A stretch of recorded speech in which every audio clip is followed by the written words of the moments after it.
നമ്മൾ IMC എന്ന ഒരു സാഹചര്യത്തിലേക്ക് സംസാരിക്കുന്നതിന് മുമ്പായിട്ട് നമ്മൾ അറിഞ്ഞിരിക്കേണ്ട അല്ലെങ്കിൽ അതിൻ്റെ പുറകിൽ പ്രവർത്തിച്ച രണ്ട് കമ്പനികളെ കുറിച്ച് നമ്മൾ മനസ്സിലാക്കിയാലാണ് നമ്മൾ ഇതിൻ്റെ ഒരു സാഹചര്യത്തിലേക്ക് നമ്മൾ എത്തുക.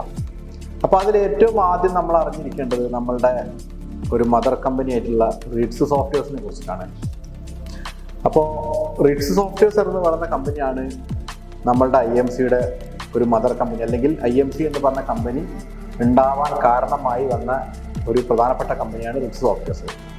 അപ്പോൾ റിറ്റ്സ് സോഫ്റ്റ്വെയർ എന്ന് പറയുന്നത് 1998 കോഴിക്കോടിൽ രൂപം കൊണ്ട് അവിടെ ആ കാലഘട്ടത്തിന് ആവശ്യമായിട്ടുള്ള കുറേയധികം സോഫ്റ്റ്വെയറുകൾ ഡെവലപ്പ് ചെയ്ത് കഴിഞ്ഞ 30 വർഷത്തോളമായിട്ട് മാർക്കറ്റിൽ വളരെ സജീവമായി മുന്നോട്ട് പോയിക്കൊണ്ടിരിക്കുന്ന ഒരു കമ്പനിയാണ് റിറ്റ്സ് സോഫ്റ്റ്വെയർസ്. ആ റിറ്റ്സ് സോഫ്റ്റ്വെയർസിന് കാലങ്ങളായിട്ട് ഗൾഫ് കൺട്രികളിലായിട്ടാണെങ്കിലും ബാംഗ്ലൂരാണെങ്കിലും ഈ കേരളത്തിൻ്റെ പല സ്ഥലങ്ങളിലാണെങ്കിലും മലേഷ്യ, അങ്ങനെ പല പല സ്ഥലങ്ങളിലായിട്ട് റിറ്റ്സ് സോഫ്റ്റ്വെയറിന് ബ്രാഞ്ചസുകളുണ്ട്. അല്ലെങ്കിൽ റിറ്റ്സ് സോഫ്റ്റ്വെയർസ് ഉണ്ടാക്കിയ പ്രൊഡക്റ്റുകൾ വിൽക്കുന്ന അതിൻ്റെ ചാനൽ പാർട്ട്നേഴ്സ് ഉണ്ട്. അപ്പോൾ അതിൻ്റെ ഒരു ചാനൽ പാർട്ട്ണറാണ് യഥാർത്ഥത്തിൽ നമ്മൾ IMC എന്ന് പറയുന്നത്. അപ്പോൾ റിറ്റ്സ് സോഫ്റ്റ്വെയർസിനെ കുറിച്ചിട്ട് നമ്മൾ അറിഞ്ഞിരിക്കലും നമ്മളുടെ പ്രധാനപ്പെട്ട ഒരു കാര്യമാണ്. അതുകൊണ്ട് റിറ്റ്സ് സോഫ്റ്റ്വെയർസിനെ കുറിച്ച് അറിഞ്ഞിട്ട് തന്നെ നമ്മുടെ കാര്യങ്ങൾ നമുക്ക് മുന്നോട്ട് കൊണ്ടുപോകണം. റിറ്റ്സ് സോഫ്റ്റ്വെയർസ് എന്ന് പറഞ്ഞ കമ്പനി 1998 കോഴിക്കോടിൽ രൂപം കൊണ്ടൊരു കമ്പനിയാണ്. ഷമീം ചക്കാട് അതുപോലെ റിയാസ് പൈക്കാട്ട് എന്ന് പറഞ്ഞ രണ്ടാളുകളാണ് ആ കമ്പനീൻ്റെ CEO-മാരായിട്ട് ആ കാലം മുതൽ ഈ കാലം വരെ വർക്ക് ചെയ്തുകൊണ്ട് വരുന്ന രണ്ടാളുകൾ. അപ്പോൾ അവർ ആ കാലഘട്ടത്തിൽ ഏകദേശം നമ്മൾ 95-98 കാലഘട്ടം മുതലാണ് വേൾഡ് വൈഡിൽ തന്നെ കമ്പ്യൂട്ടർ എന്ന ഒരു സംവിധാനങ്ങൾ വ്യാപകമായി ഉണ്ടാവുകയും അതിൻ്റെ ഭാഗമായിട്ട് ഓപ്പൺ സോഴ്സിൽ ആളുകൾക്ക് സോഫ്റ്റ്വെയർ ഡെവലപ്പ് ചെയ്യാൻ പറ്റിയ രീതിയിലുള്ള സംവിധാനങ്ങളൊക്കെ ഉണ്ടായി തുടങ്ങിയത് ആ കാലഘട്ടത്തിലാണ്. അപ്പോൾ അതിൻ്റെ ഏറ്റവും തുടക്ക കാലഘട്ടം മുതലേ സോഫ്റ്റ്വെയർ ഡെവലപ്മെൻറ്റിലേക്ക് അതിൻ്റെ ഫീൽഡിലേക്ക് വന്ന ഒരു കമ്പനിയിൽപ്പെട്ട ഒരു കമ്പനിയാണ് നമ്മളുടെ റിറ്റ്സ് സോഫ്റ്റ്വെയർസ്. അപ്പോൾ അന്നൊക്കെ ചെയ്തിരുന്ന ഒരു കാര്യം എന്താണെന്ന് വെച്ച് കഴിഞ്ഞാൽ അവർ ഡെവലപ്മെൻറ്റിൻ്റെ പരിപാടികൾ തുടങ്ങിയതിന് ശേഷം അന്ന് വന്നുകൊണ്ടിരിക്കുന്ന റിക്വയർമെൻ്റ് അനുസരിച്ചിട്ടുള്ള ചെറിയ റിക്വയർമെൻറ്റുകൾക്ക് അനുസരിച്ച് ചെറിയ കാര്യങ്ങളൊക്കെ അവർ ചെയ്തു തുടങ്ങി. ആ ചെയ്തു തുടങ്ങിയ പല പ്രൊജക്റ്റുകളുടെയും ഭാഗമായിട്ട് പിന്നീട് അതിൽ കൂടുതൽ റിക്വയർമെൻറ്റുകളും കാര്യങ്ങളൊക്കെ വന്നു തുടങ്ങിയതിൻ്റെ ഭാഗമായിട്ടാണ് അന്നുണ്ടാക്കിയ ഒട്ടുമിക്ക സോഫ്റ്റ്വെയറുകളും കൂടുതൽ എൻഹാൻസ് ചെയ്ത് മുന്നിലേക്ക് ഇങ്ങനെ വന്നത്. അപ്പോൾ അന്നത്തെ ആ ഒരു കാലഘട്ടത്തിൽ ഒരു ഡെസ്ക്ടോപ്പ് ആപ്ലിക്കേഷൻ ഉണ്ടാക്കുന്ന ഒരു ടെക്നോളജി മാത്രമേ അന്ന് ഉണ്ടായിരുന്നുള്ളൂ. ആ രീതിയിലാണ് നമ്മളുടെ റിറ്റ്സ് സോഫ്റ്റ്വെയർസ് കാര്യങ്ങളൊക്കെ ചെയ്തു തുടങ്ങിയിട്ട് പിന്നീട് അങ്ങനെ ഒരു വലിയൊരു കാലഘട്ടം അതിലൂടെ അങ്ങനെ കടന്നു പോവുകയായിരുന്നു. അന്ന് ആ കാലഘട്ടം മുതൽ തന്നെ സ്കൂളുകൾക്ക് വേണ്ട ആവശ്യമായിട്ടുള്ള സൊല്യൂഷൻസ്, ഹോസ്പിറ്റലുകൾക്ക് ആവശ്യമായിട്ടുള്ള സൊല്യൂഷൻസ്, അതുപോലെ സൂപ്പർ മാർക്കറ്റുകൾ, ഹോൾസെയിൽ സ്ഥാപനങ്ങൾ, ഫാർമസ്യൂട്ടിക്കൽ, ജ്വല്ലറികൾ, അങ്ങനെ ഒട്ടനവധി സ്ഥാപനങ്ങൾക്ക് വേണ്ടി ആവശ്യമായി വരുന്ന സൊല്യൂഷനുകളൊക്കെ നമ്മളുടെ റിറ്റ്സ് സോഫ്റ്റ്വെയർസ് എന്ന കമ്പനി ഉണ്ടാക്കിയിട്ടുണ്ടായിരുന്നു. അങ്ങനെ അവർ മാർക്കറ്റിൽ വളരെ സജീവമായിട്ട് ആ പ്രൊഡക്റ്റുകൾ വിൽക്കുകയും ഒരുപാടധികം കസ്റ്റമേഴ്സ് ഉണ്ടാകുകയും അത് ഇന്ത്യൻ്റെ പല ഭാഗത്തേക്കായിട്ടും ഗൾഫ് രാജ്യങ്ങളിലേക്കൊക്കെ ആയിട്ട് പോകേണ്ട ഒരു സാഹചര്യം വന്നപ്പോൾ പല സ്ഥലങ്ങളിലായിട്ട് ഇതിന് സപ്പോർട്ട് കൊടുക്കാനും അതിൻ്റെ കൂടുതൽ മാർക്കറ്റിംഗ് ചെയ്യാനായിട്ട് ബന്ധപ്പെട്ട ലെവലിലേക്ക് ആളുകൾ ആവശ്യമായി വന്നപ്പോൾ സോഫ്റ്റ്വെയർസ് ചെയ്ത കാര്യം എന്ന് വെച്ച് കഴിഞ്ഞാൽ ഇതിൻ്റെ കൂടെ നിന്ന് ഇതിൻ്റെ സ്റ്റാഫുകളായി വർക്ക് ചെയ്ത് എക്സ്പീരിയൻസ്ഡ് ആയിട്ടുള്ള ആളുകൾക്ക് ഇതിൻ്റെ ഓരോ ബ്രാഞ്ചുകളും ഏൽപ്പിച്ചു കൊടുക്കുകയാണ് ചെയ്തത്. അങ്ങനെ അതിൻ്റെ ഭാഗമായിട്ട് വളർന്ന ഒരുപാട് ആളുകളാണ് നമ്മളുടെ കമ്പനിയുടെ ഭാഗമായിട്ട് നമുക്ക് കൂടുതൽ കാണാൻ കഴിയാം.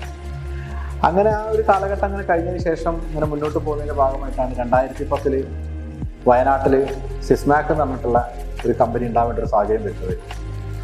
അപ്പോൾ അതിന് മുമ്പും വയനാട്ടിൽ റിറ്റ്സ് സോഫ്റ്റ്വെയർസിന് അതിൻ്റെതായ ബന്ധങ്ങളും പരിപാടികളും കാര്യങ്ങളും എല്ലാം ഉണ്ടായിരുന്നു. പക്ഷേ 2010 ഒഫീഷ്യലി റിറ്റ്സ് സോഫ്റ്റ്വെയർസിൻ്റെ ഒരു ബ്രാഞ്ച്, രണ്ടാമത്തെ ബ്രാഞ്ച്, ആദ്യത്തെ ബ്രാഞ്ച് തുടങ്ങി പക്ഷേ കുറഞ്ഞ കാലത്ത് ഉണ്ടായിട്ടുള്ളൂ, അത് പിന്നെ ഡ്രോപ്പ് ചെയ്ത് പോയി.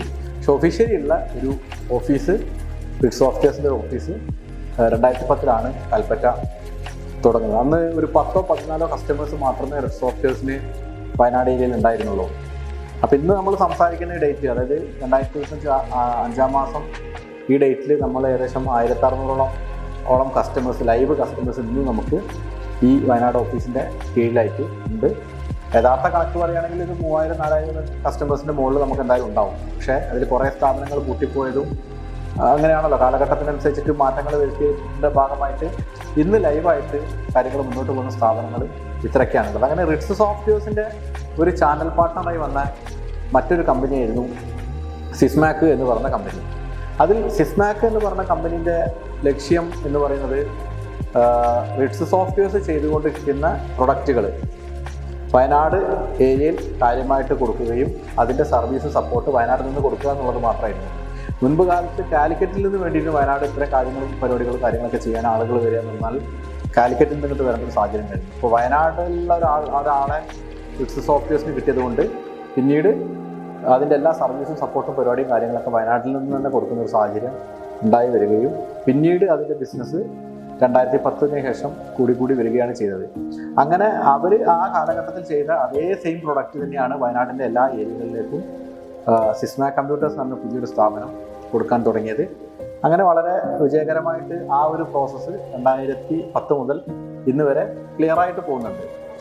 അങ്ങനെ ഈ സിസ്മാക് കമ്പ്യൂട്ടേഴ്സ് നിൽക്കുന്ന സമയത്താണ് നമുക്ക് ഗ്ലോബലി മറ്റ് അനവധി ആവശ്യങ്ങൾ പിന്നീട് ഉണ്ടായി വന്നത്.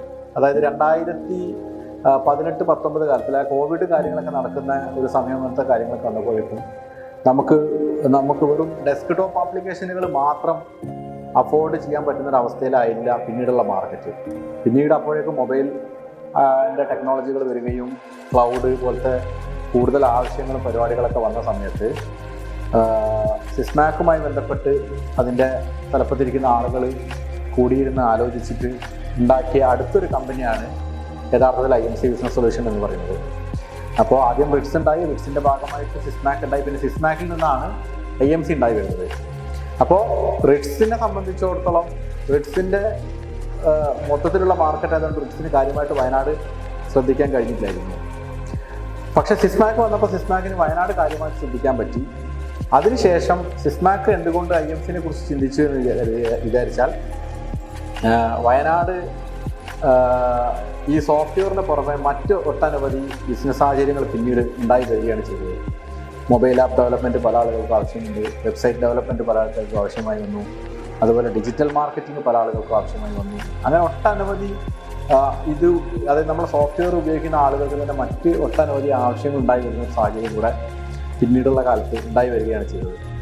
അങ്ങനെ വന്നതിൻ്റെ സാഹചര്യത്തിൻ്റെ ഭാഗമായിട്ടാണ് ഇതേപോലത്തെ ഒരു കാര്യം അല്ലെങ്കിൽ ഒരു കുറച്ചും കൂടെ ഡെവലപ്ഡ് ആയിട്ടുള്ള മറ്റൊരു സിറ്റുവേഷൻ ഉണ്ടാവണം എന്ന് കരുതിയത്.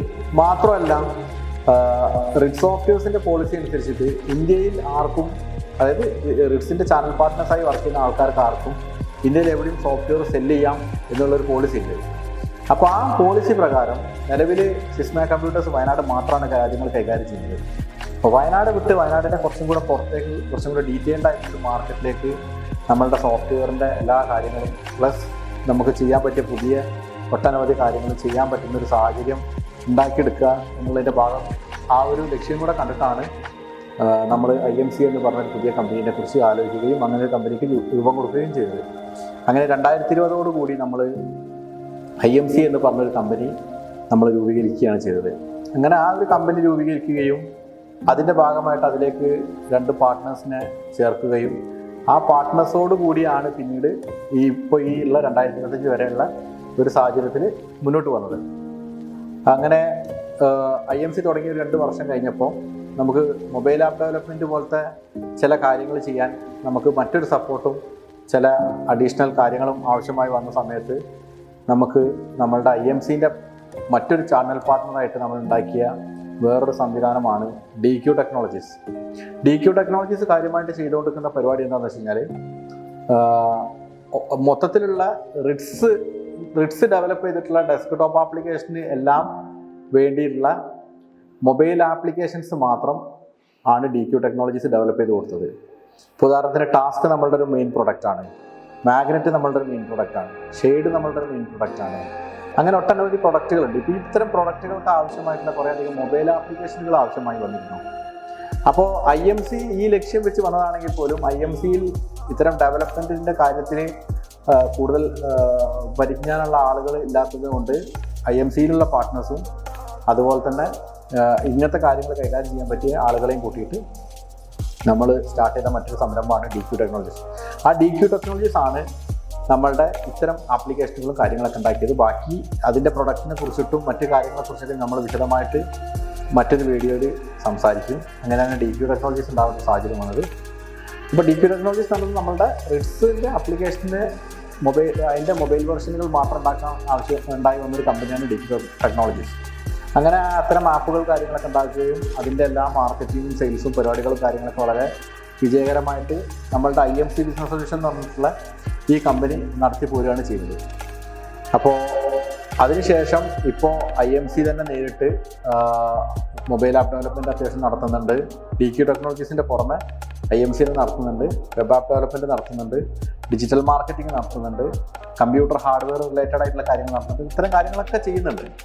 അപ്പോൾ ഈ ഒരു സാഹചര്യങ്ങളെല്ലാം ഇങ്ങനെ ഉണ്ടായി വന്നതിന് പുറകിലുള്ളൊരു ലക്ഷ്യം എന്ന് പറയുന്നത്, അതായത് കാലഘട്ടത്തിനനുസരിച്ച് ബിസിനസ്സിൽ വന്ന മാറ്റങ്ങൾക്ക് ആവശ്യമായ കാര്യങ്ങൾ ചെയ്തു കൊടുക്കാൻ കഴിയുന്ന ഒരു വൺ സ്റ്റോപ്പ് സൊല്യൂഷൻ എന്നുള്ള രീതിയിലാണ് നമ്മൾ IMCയെ ഡെവലപ്പ് ആക്കിക്കൊണ്ടിരിക്കുന്നത്. അപ്പോൾ IMC എന്ന് പറയുന്നത് ഒരു ഓപ്പൺ മാർക്കറ്റിംഗ് കമ്പനിയാണ്. അതായത് ഇന്നല്ലെങ്കിൽ നാളെ ഏതൊരു തരം ബിസിനസ് ആവശ്യങ്ങൾ ആർക്ക് വന്നാലും, അല്ലെങ്കിൽ എന്തൊരു പുതിയ ടെക്നോളജി വന്നാലും, എന്തൊരു പുതിയ ട്രെൻഡ് വന്നാലും അതെല്ലാം ചെയ്തു കൊടുക്കാൻ പറ്റുന്ന രീതിയിലുള്ള ഒരു മാർക്കറ്റിംഗ് കമ്പനിയും കൂടിയാണ് IMC business solution. IMC business സൊല്യൂഷൻ്റെതായ ഓൺ പ്രൊഡക്റ്റുകളും ഡെവലപ്മെൻറ്റും ഉണ്ട്. അതിൻ്റെ പുറമെ തന്നെ മറ്റുള്ള ചാനൽ പാർട്ട്നേഴ്സ് ഡെവലപ്പ് ചെയ്തിട്ടുള്ള പല സൊല്യൂഷനുകളും IMC റീസെൽ ചെയ്യുന്നുമുണ്ട്. ഇതേപോലെ തന്നെ ഇനി ഇത്തരത്തിലുള്ള ഏത് അഡ്വാൻസ്ഡ് ആയിട്ടുള്ള കാര്യങ്ങൾ വന്നാലും അതെല്ലാം അഫോർഡ് ചെയ്യാൻ പറ്റുന്ന രീതിയിലാണ് IMCയുടെ കാര്യങ്ങളായിട്ട് നമ്മൾ മുന്നോട്ട് പോകുന്നത്. അപ്പോൾ ഇതൊക്കെയാണ് വളരെ കുറഞ്ഞൊരു ഭാഷയിൽ IMCയെ കുറിച്ചിട്ട് നിങ്ങളോട് പറഞ്ഞ് മനസ്സിലാക്കാൻ ഉള്ളത്. അപ്പോൾ ഞാൻ ഈ പറഞ്ഞ വീഡിയോയിൽ ഏകദേശം ഒരു കാര്യങ്ങളൊക്കെ നിങ്ങൾക്ക് IMCയെ കുറിച്ച് മനസ്സിലായിട്ടുണ്ടാവുമെന്ന് കരുതുന്നു. ബാക്കി കൂടുതൽ എന്തെങ്കിലും കാര്യങ്ങളുണ്ടെന്നുണ്ടെങ്കിൽ നമ്മളുടെ ആളുകളായിട്ട് സംസാരിക്കുകയാണെങ്കിൽ അതിൻ്റെതായ കാര്യങ്ങൾ നമുക്ക് മനസ്സിലാക്കാൻ പറ്റുന്നതാണ്.